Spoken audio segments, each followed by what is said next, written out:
going to be talking about the protection part of love. Remember? Love equals what? Care plus. That comes out of 1 Corinthians, right? That comes out of the verses that love is patient and kind and honoring the truth. But then there's a lot of knots. And we're going to be talking about those knots today. It's sort of hard to hear. It's going to be convicting.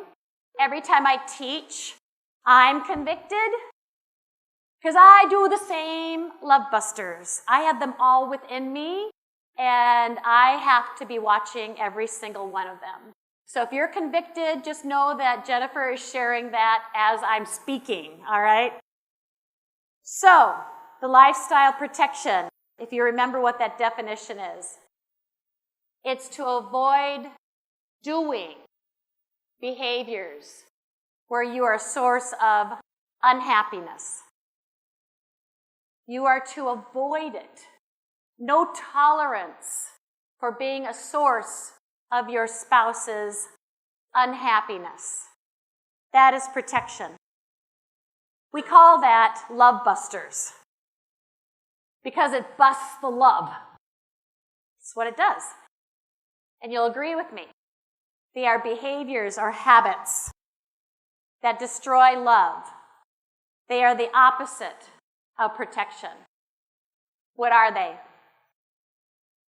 Disrespectful judgments,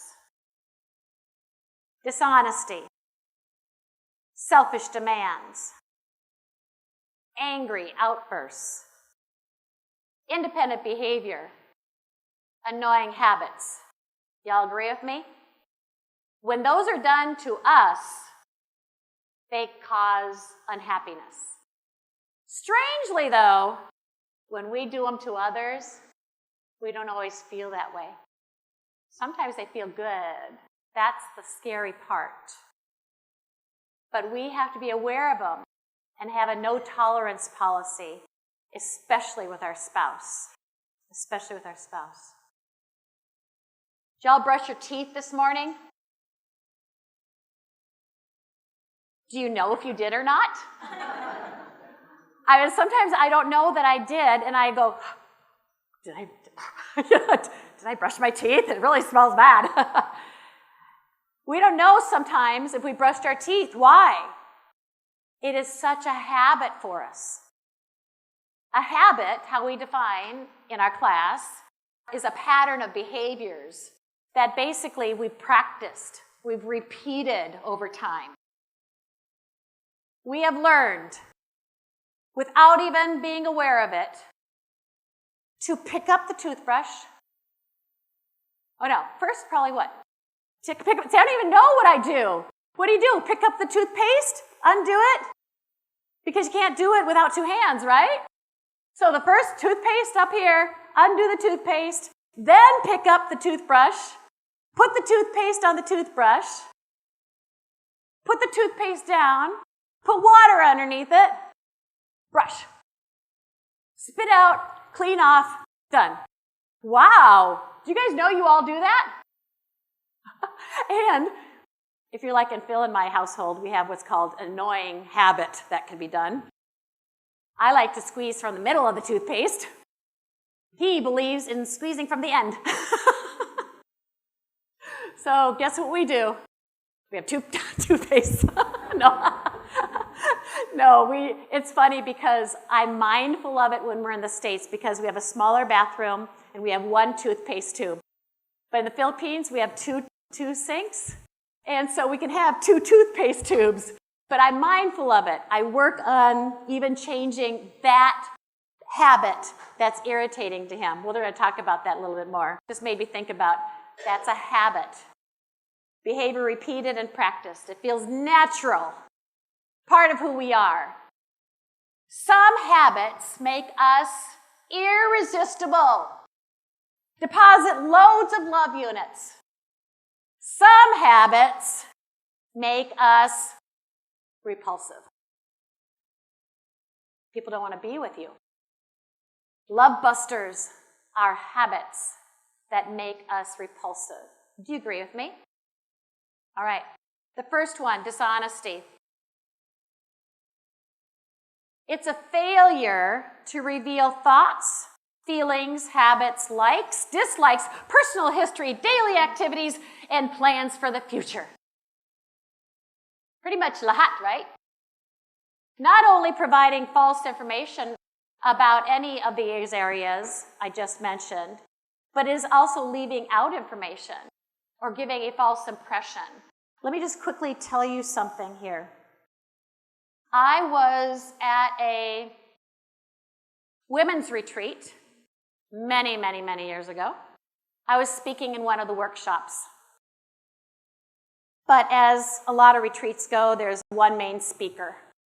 And so everyone was gathered in that main speaker time, and then we'd go into our workshops. The main speaker was very funny. She was amazing. She was a good speaker, good performer. She talked about one instance where she would go shopping and put everything in the trunk of her car. And she said, I'd gradually bring it out so my husband doesn't know. You know what happened? Everybody laughed. But me. I was sitting back, I'm going, now I always give presenters grace because, my goodness, everybody presenting, Pastor Paulo, all the pastors here are amazing. I just give so much grace to presenters. But I'm looking at that and going, that's not right. What is she doing? She's being dishonest to her husband, right? I mean, it seems so little, right? It seems like such a little thing. But let me ask you, what is going to happen when he finds out about it? What will happen? He's going to be hurt. You lied to me, right? He's going to be hurt. What is that? Ka-chink, ka-chink, withdrawals. Dishonesty, my friends, is a love buster.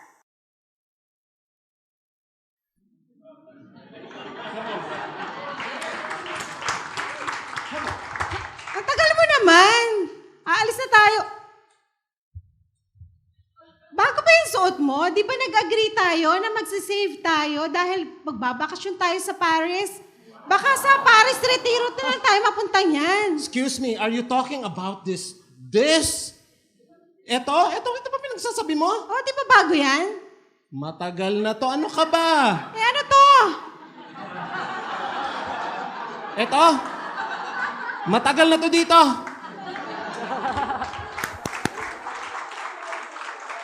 Aren't they amazing? All right.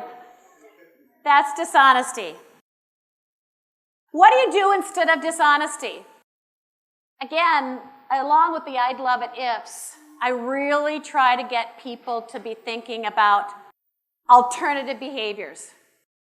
Not just the don't do dishonesty, but what are you going to do instead? One of them is you've already learned it. I'd love it if. The other one is a 1 to 5 rating. We've already talked about that.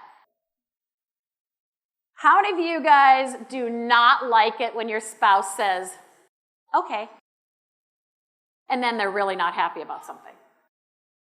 Right? I've done it. I said, okay, and then we go out to the 3-hour movie or whatever, and I'm miserable. Don't like sitting down for 3 hours.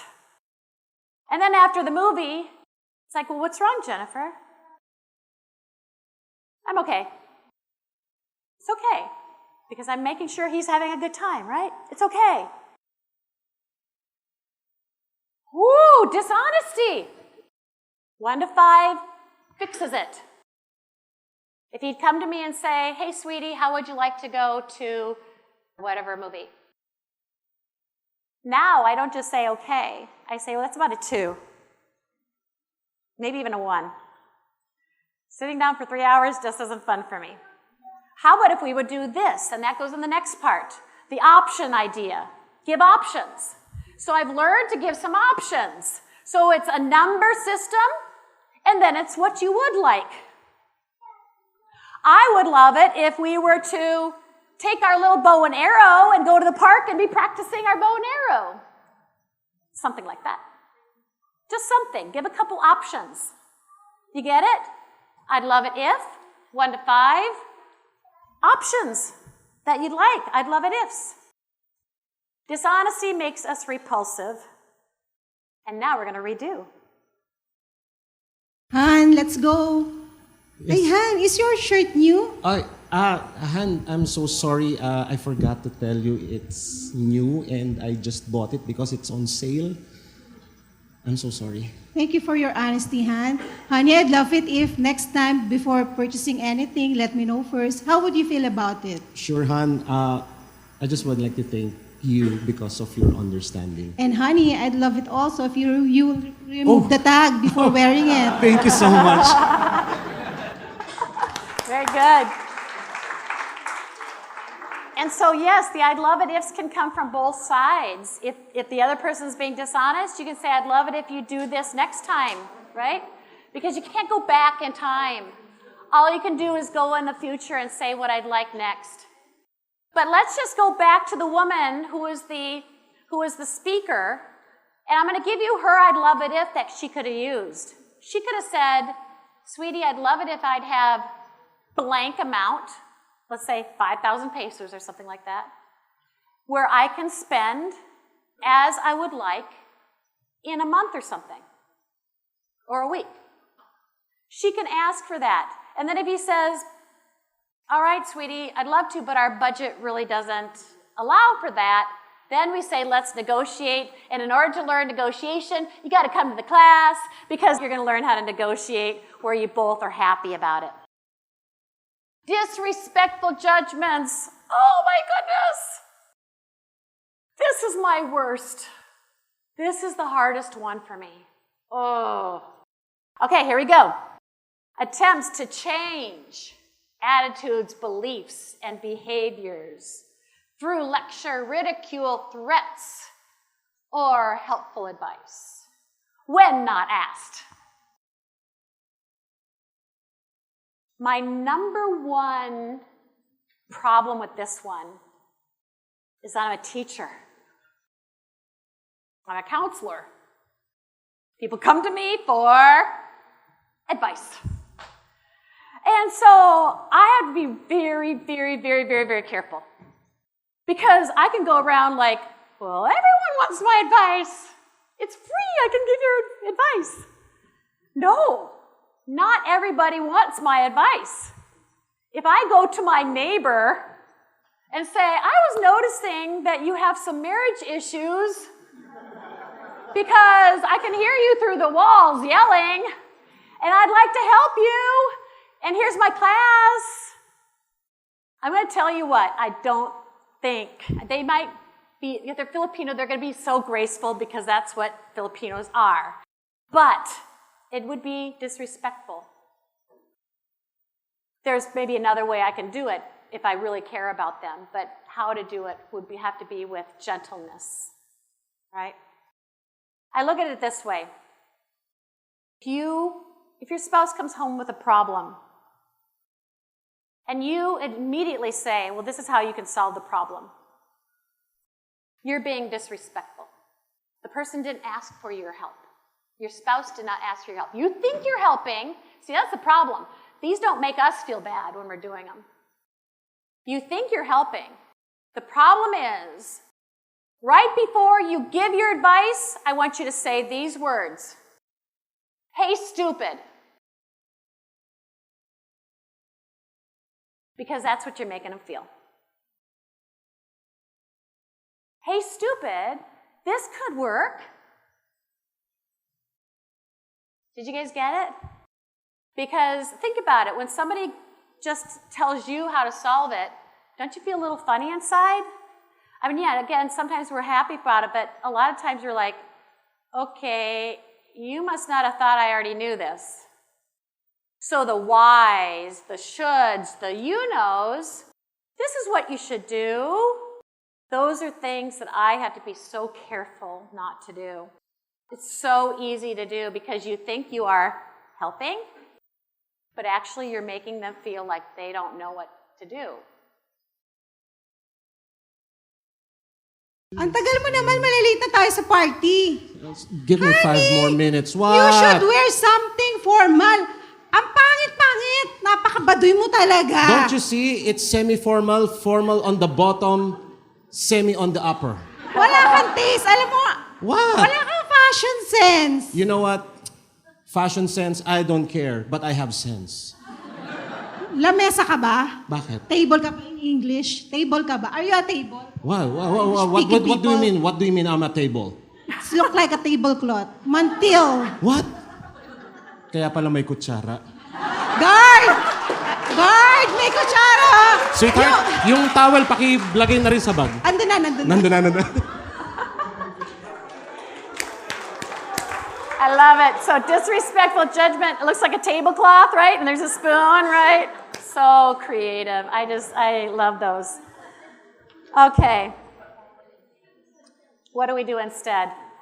Respect versus disrespectful judgments. Well, you're going to see a repeat here. I'd love it if, right?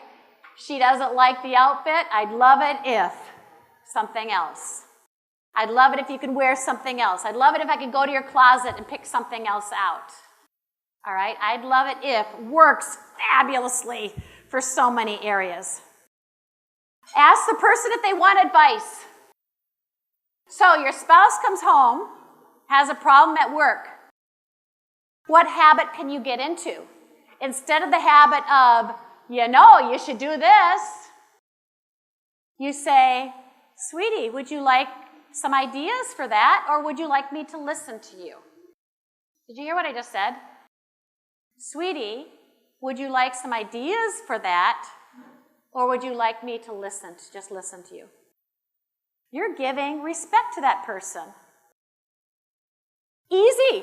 Do you remember the arrow thing? Same amount of energy to say you should, or to say, sweetie, do you need ideas, or would you like ideas? Right? Same amount of energy. And it's still care. It's just done without losing love units. Don't tease or joke at others' expense or use sarcasm. I'm not going to ask who's sarcastic here. Who's a teaser here? Teasers are brilliant. I am amazed by the funniness that people can have with sarcasm and joking and teasing. The problem is it's at the other person's expense usually.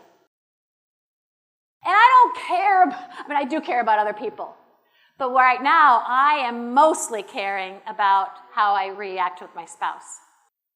To give you an understanding, an idea on this, I am not a teaser joker. I just don't think that way. But my brother, oh my goodness, he is good at it, and it's quick. And I'm like, I'm just silenced at it. My brother is skilled at sarcasm. Do you know he never, ever, ever does it with his wife? He never, ever, ever teases her. He never uses sarcasm at her expense. Why, my friends? Now you know why. Because it is a what? Love buster. It's going to cause withdrawals of love units. It's a disrespectful judgment. All right? Conviction. Sorry, guys. All right, empathetic thought for disrespectful judgment. I use this a lot. Somebody does something or says something. And again, my mind sometimes goes to a critical mode. Like, oh wow, they just made that mistake. Or something like that. And I've trained myself to say, stop it. I don't even want to think that way. I don't want to be thinking in a critical mode. And so I have empathy for them. I create an empathetic thought. Empathy, let me define it to you. Some people define it as putting yourself into their shoes. I put it also like I'm putting them in if it were me up there speaking, it would be hard too, or something like that. Or if it were me driving off to a hospital, I would be feeling this way too, or I'd be darting in front of everybody too. Empathetic thought helps you calm. We're going to be talking about this more with angry outbursts, but empathetic thought. Avoid words that cause defense. If I said, "Why did you do that?" Some people think, why is just a word. It's just a question. But if you are asked, why did you do that? It causes a defense in us. Do you agree? Some of you might say, no, I don't mind it. But some of you do. And so it's important to realize that I'm telling you the words why, the words should, the words you know, try to keep them out of your habits. Use different words, use different alternatives, use the I'd love it if, use 1 to 5, use something else, use asking if they want advice. But that is what we're going to try to do. Honey, are you ready? Yes, I am ready, honey. Honey, Yes. I'd love it if What? we could go to your closet and find you an outfit that we both like. How would you feel about it? Let's look at it. Honey? Yes. Parang puro yata, Ganito. yeah. Parang puro tablecloth to. Honey, Yes, I'd love yes. it if we could go shopping and find you an outfit that we both like. How about it? Would you like to go shopping? Yes, I would love to, honey. Sure. Basta, just a tip. Yes? UK and I shop. Okay. Very good. Yes, I'd love it if we can go to your closet to find an outfit that I like, or I'd love it if we can go shopping and find some clothes that we both like, okay?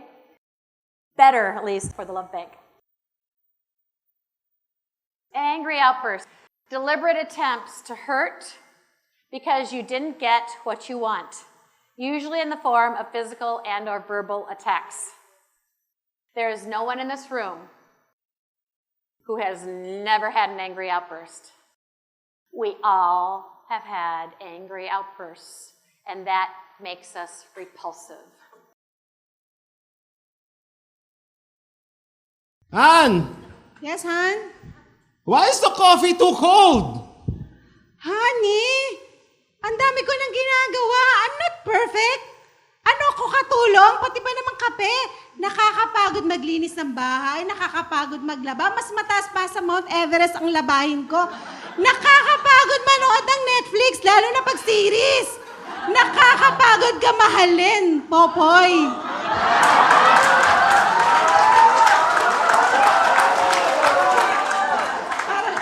Kaya pala malamig tong coffee ko. Iced coffee pala.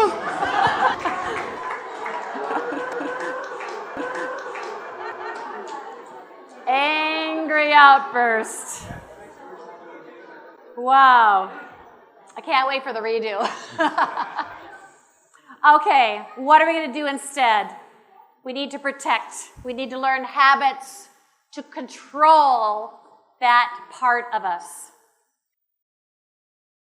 Now, I'm going to give you a quick understanding of the brain. It's not going to take very long, and if any of you are doctors here, it's going to be way too simple for you, but I'm going to share something about a part of our brain that's associated with anger. And for those in the class, you know what this is. It's called an amygdala. Actually, there's 2 of them, but for some reason, it's just called amygdala.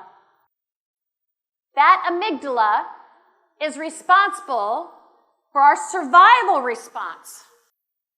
It's good. When there's a bear chasing after us, that amygdala is going to turn off the frontal cortex, and it's going to put all our blood into our muscles, all our sugar, all our everything, and our thinking. We're not even going to think anymore. We're just going to run. That's a flight response. You may have heard of that before. Or our amygdala, we're going to see the bear, and our amygdala is going to put all these chemicals through our body and our brain to turn off our frontal cortex again, our thinking, and it's going to make us fight the bear. Fight response. Or the amygdala, it's going to see the bear, and immediately it's going to put everything in us to just play dead. Freeze response. So the amygdala is part of our survival instinct. Yeah, that's a good thing. You know what the problem is? That amygdala sometimes thinks our spouse is a bear. And that's a problem, isn't it? Because I tell you, if you watch yourself, if there's a videotape of you being angry, it's not attractive. It's ugly. Matter of fact, if we all were videotaped and we had to give our whole week or day to an accountability partner to say, hey, look at us, and you can see when I'm angry, we would be ashamed. We don't want that videotaped, do we? We don't want it recorded. We don't want it even associated with us. Why? Because it's not who we are. It's not who we want to be. And I'm not blaming the amygdala because there's going to be a way to handle our anger. But I just want you to understand that that's part of it. And what we have to do is we have to short circuit it. The only way to short circuit it is to do a process that I teach couples. And let me tell you, I've learned to teach this process. Why? Because I had to learn it. I had to learn it.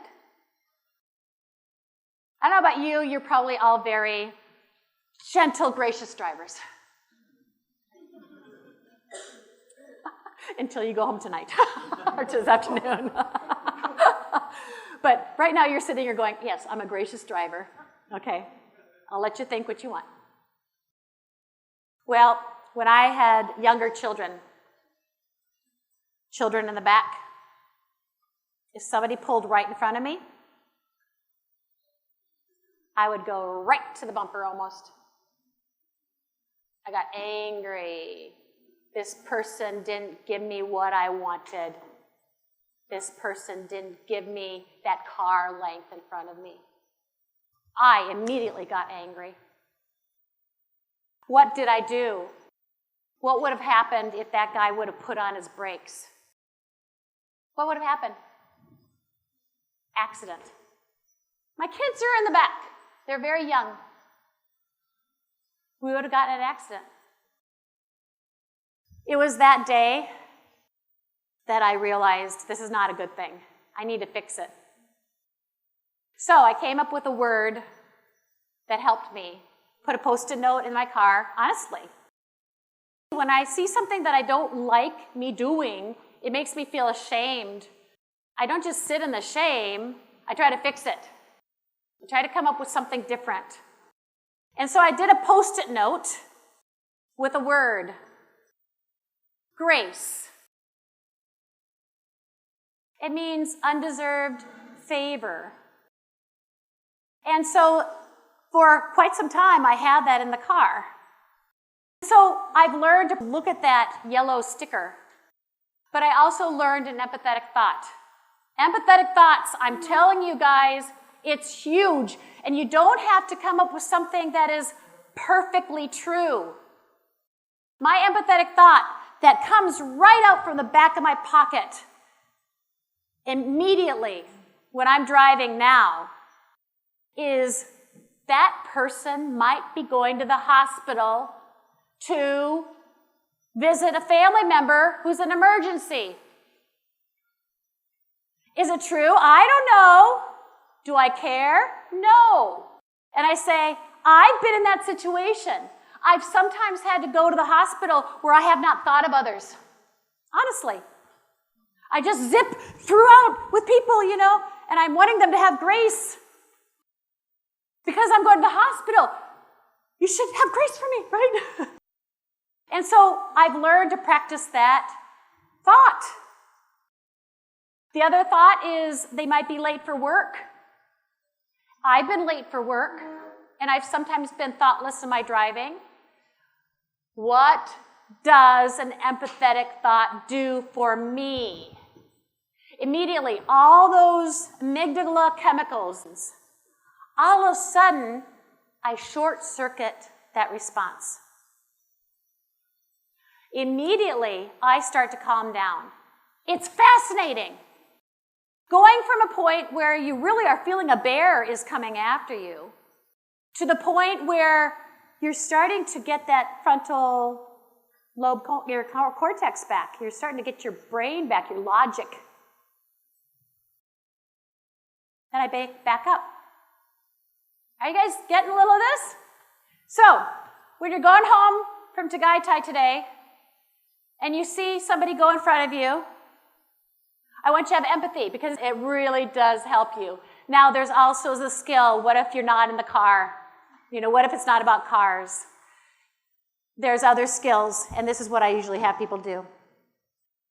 You have to be aware that the amygdala is triggered when we do not get what we want. Can you guys say that for me? When we do not get what we want. And I can say when we want it, how we want it. We don't get respect from the customer service person. We don't get respect from our spouse. We don't get respect from our children. We don't get what we want. The rules aren't followed. We get angry. So we got to first realize the first trigger of the amygdala is we don't get what we want. When the bear comes, we don't get safety, right? Same thing. Our body is flooded with chemicals. You need to be aware of the physical symptoms when those chemicals are flooding. Your stomach's going to get kind of nauseous, because that's what happens. You get kind of a nauseous feeling. Your jaw's going to get tight. You're going to feel maybe flushed, like a whoosh feeling. Y'all know what I'm talking about, right? And so we are aware of those feelings. If that's happening, you know you're in a danger zone. You're not safe with people. So I say, practice. I'm going to go to the CR. I'll be back in 5 minutes. Get away for a little bit if you can. And spouses, if your husband or wife says, I'm going to the CR, I'll be back in 5 minutes, let them go. Because they're protecting you. That skill is protecting you. And then what do you do in the bathroom? Well, you say an empathetic thought, and maybe you come up with an I'd love it if. This is a very quick lesson on anger management. And in the class, you'll get even more. But do you see? If you have angry outbursts, it's repulsive, and we need to stop it.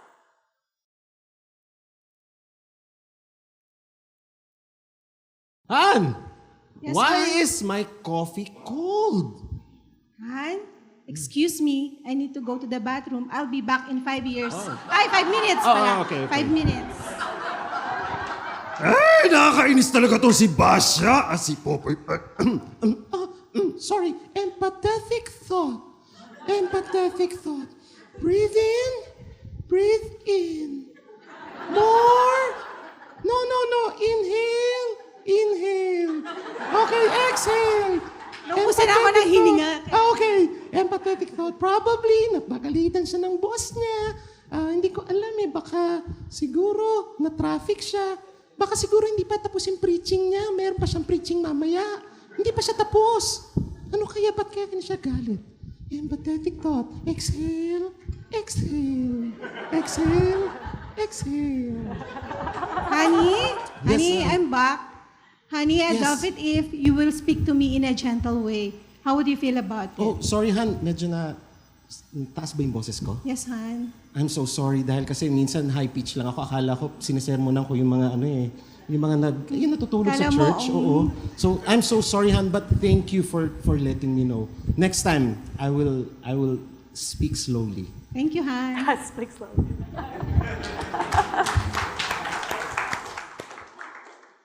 All right. Independent behavior. It's behavior conceived and executed without consideration of your spouse's feelings. These usually involve a schedule and activities, and they are repulsive. Oh, sure. Oo, grabe. Tagal na natin hindi nagkikita eh. Ano, mamaya. Sige. Ano, after this, 12? Oh, nandyan ako namang 11:55. Hindi ako malilate. Dati kasi 11:59 dumating ako. Sige. Bye. Han! Yes, Han. Alis kasi kami. Alam mo, si Phil, tagal namin hindi nagkita. Siguro mga ilang millennials na kami hindi nagkita. So, nagyaya siya. So, bahala ka na. Paano ko uwi? How will I go home? Hindi ko alam umuwi. Nasa Tagaytay tayo. Alam mo, ang lapit lang ng bahay natin, Bulacan. Lumabas ka dyan, may tricycle. Pumara ka ng tricycle, sabihin mo dun sa bahay natin, bahala ka na. Tagal ko na hindi Pwede nakikita. pa masahe. Pamasahe, binigyan na kita ng 20, sa mo ginamit.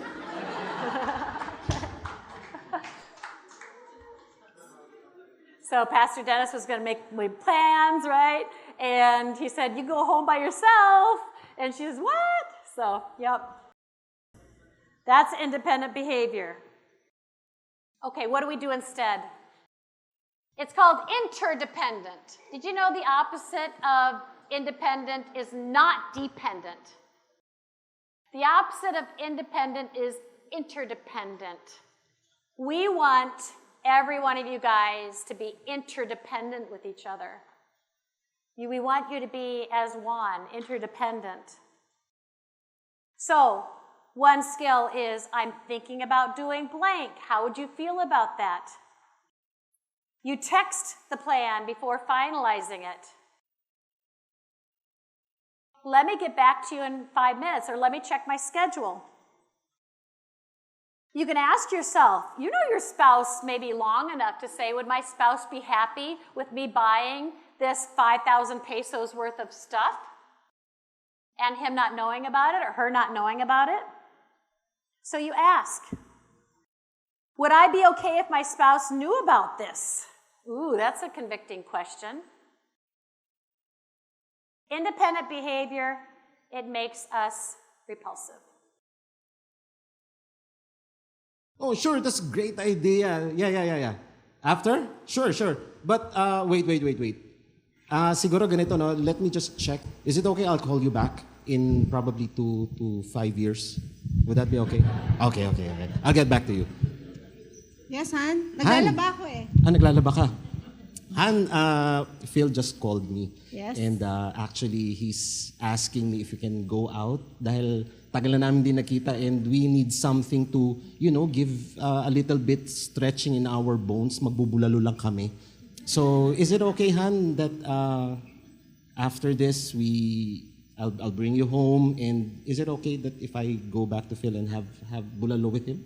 Would Yeah, that be sounds okay? good. Give my regards to Phil and Jen. All right, sige. I'll call Phil and we'll set it. Sige, grab your bag and Let's go home. let's go. Yeah! Great. And by the way, another solution for independent behavior is learning the negotiation process we teach. How do you become interdependent? You have to learn how to negotiate in a way that both people are happy. So we teach that. Selfish demands. None of us do those either, right? Oh. Attempts to force someone to do something for your own benefit at the other's expense usually has an implied threat of punishment.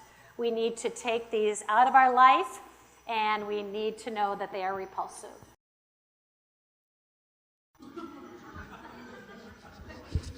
Han! Yes, Han. Kape nga! Han! Nasosobrahan ka na sa kape. Oh. Kanina ka pa, simula nung scenario 1 natin, kanina ka pa nagkakape. Kaya pala! Bigyan mo ako kape! Ano ko, barista? Ha? Di ba doon ka nagtatrabaho sa Starbucks? Kape nga! Hindi, Barista! Sa coffee bean ako nagtatrabaho. Nag-retire ka na? Nag-resign ka na doon? Sinusuportahan nila real life. Yun! Woo! Selfish demands. Wow.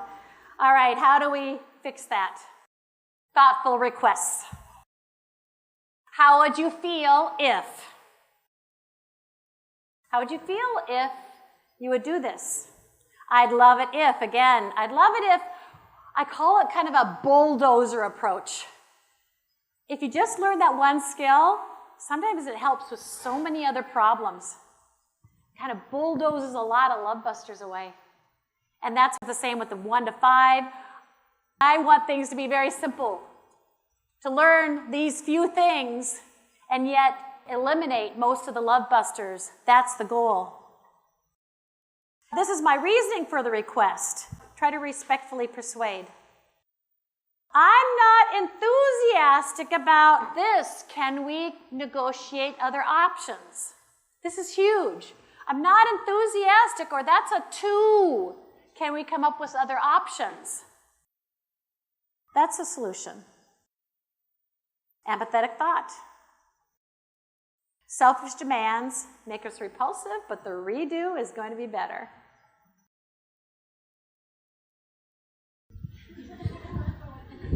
Han? Yes, Han?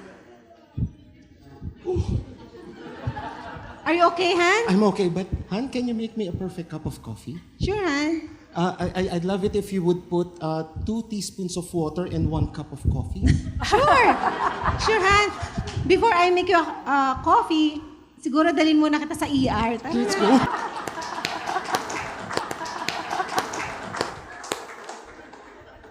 Great, great. The last, but not the least. Annoying habits.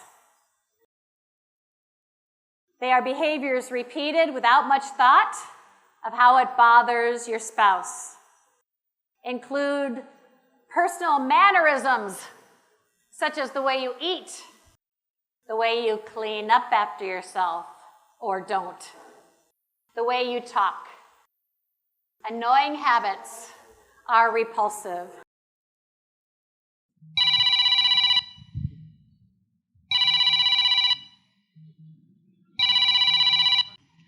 Han! Yes! It's annoying. Ano ba yung phone mo? I-silent mo nga. You're on a date, and all of a sudden the phone rings, and it interrupts a wonderful date. That'd be kind of an annoying thing, right? I'll share some of mine. I would sometimes leave cabinet doors open, especially ones at the top. Here in the Philippines, we have cabinet doors in our bedroom that are perfect for me, because I just go right under them. Doesn't bother me. Feels a little bit taller. Guess what happens? Bam! Oh boy, beyond annoying, it hits them. And so he basically has told me, and sometimes it takes a couple times to learn to close it, and I do. Now if I see anything open, even ones that he opens, I go and close it. Because I've changed my habits without even thinking about it. Right now, I don't even think, oh, I'm doing it for Phil. I just do it. And he basically said to me, what'd he do? I'd love it if you would close the cabinet door. Interestingly, he could have said, Jennifer, why did you keep this open? It hits me. Stop it. Angry outburst, right? Right? Instead, he used I'd love it ifs to make sure he was not hurting me and he was protecting me. Ask your spouse what annoys him or her. Oh boy. I don't recommend this as an assignment yet. Yeah, take the class. This is the interesting thing. Men and women are different. Our brains are different. Women have a thicker corpus callosum. That means we kind of have things mixed a little bit more, right and left hemisphere. Women, on average, see details a little differently. No nudging. Women on average see things that men may not see, which is a wonderful thing because when you have two of these beautiful brains together, we are able to make decisions based upon how one brain thinks and how the other brain thinks. It's a beautiful thing that God gave us, this difference. But I just need to warn you on annoying habits. Men, you may get a longer list from your wife than you give to your wife, because she might see more things. All right, just a warning. And again, I'm not recommending that you do this on your ride home. Tell me, honey, what's my annoying behaviors? This. Okay, all done. I'd love it if we wouldn't talk about this anymore, right? So the way to start this is to say, honey, I'd love it if you'd give me 3 annoying habits.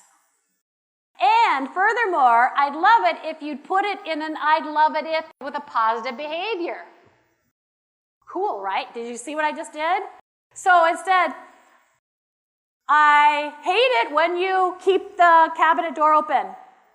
Instead, you'd say, I'd love it if you would close the cabinet door. Positive, specific alternative. Got it, guys? So if you're going to do this, do it in a way practicing your skills and start with just 3 and then give time for the person to change their habit before you give any more. And you might say reminders. Phil had to remind me several times, sadly. I'd love it if you'd close the cabinet door. So empathetic thought, be thinking, if I were Phil, I would want this cabinet door to be closed. All right? Periodically ask your spouse if annoying habits are formed, and let us see the redo.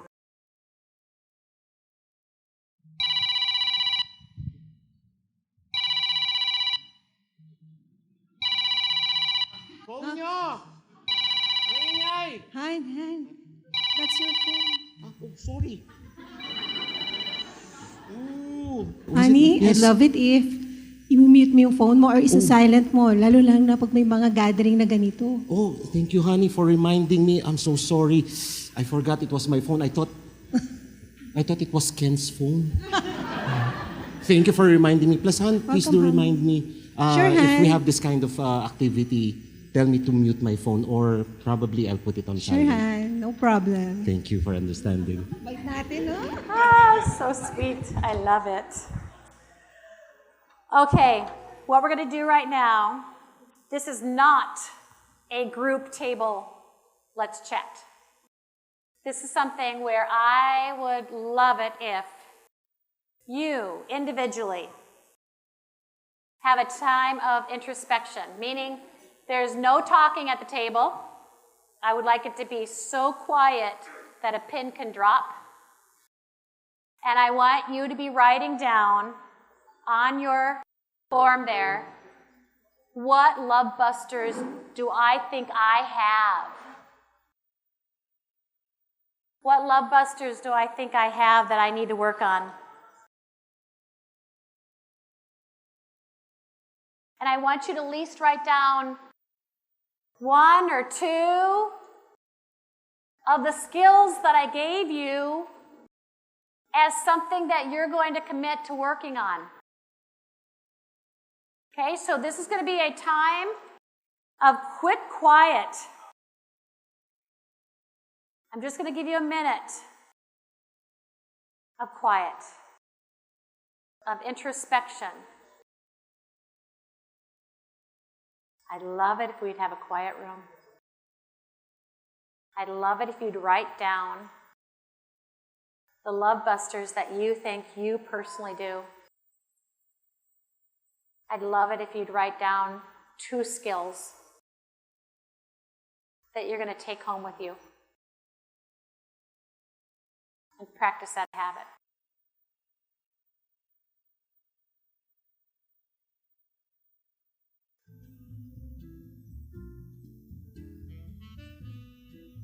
Okay, everybody. Woo!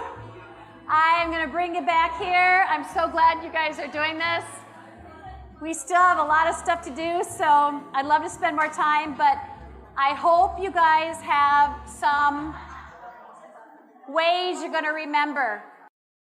And I was just telling the group at our table, the way Phil and I remember is we teach the class, honestly. My friends, this is a review.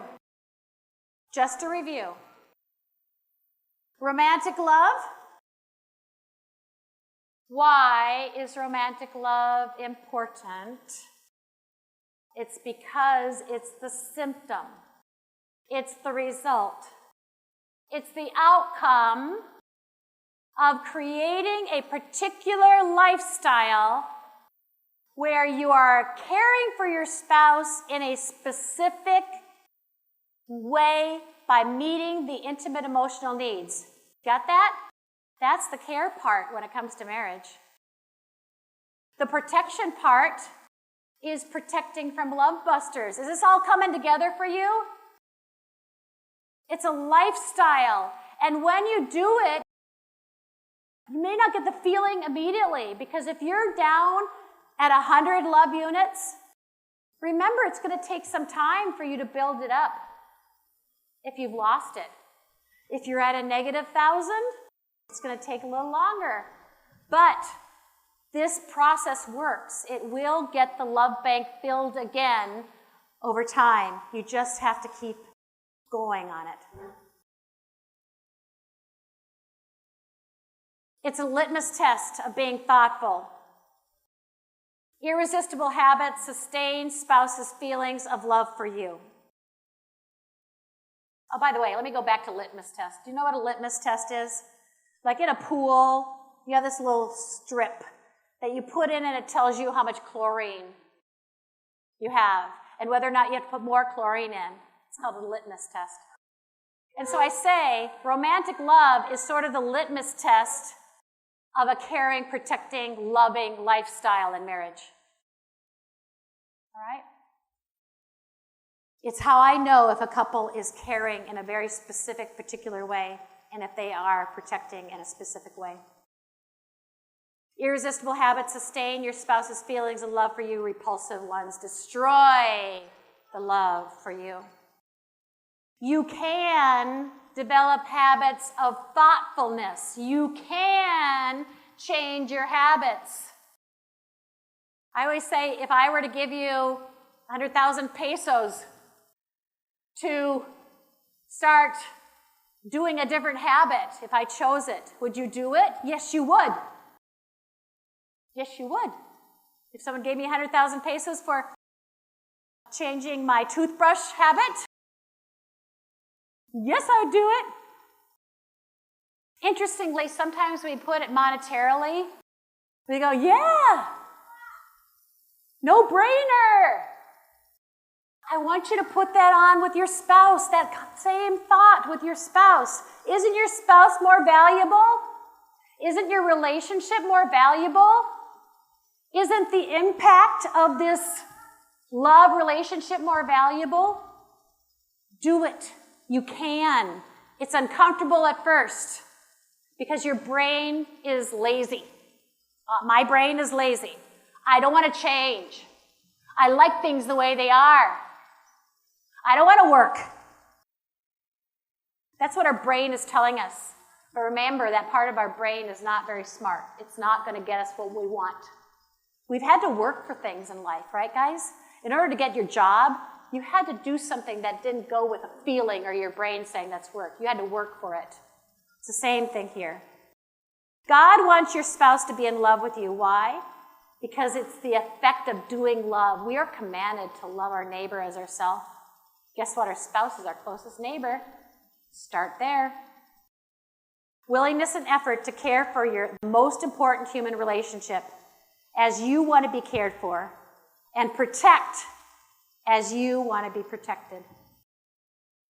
Take-home assignments really quickly. You have the 4 Gifts of Love class. Yay!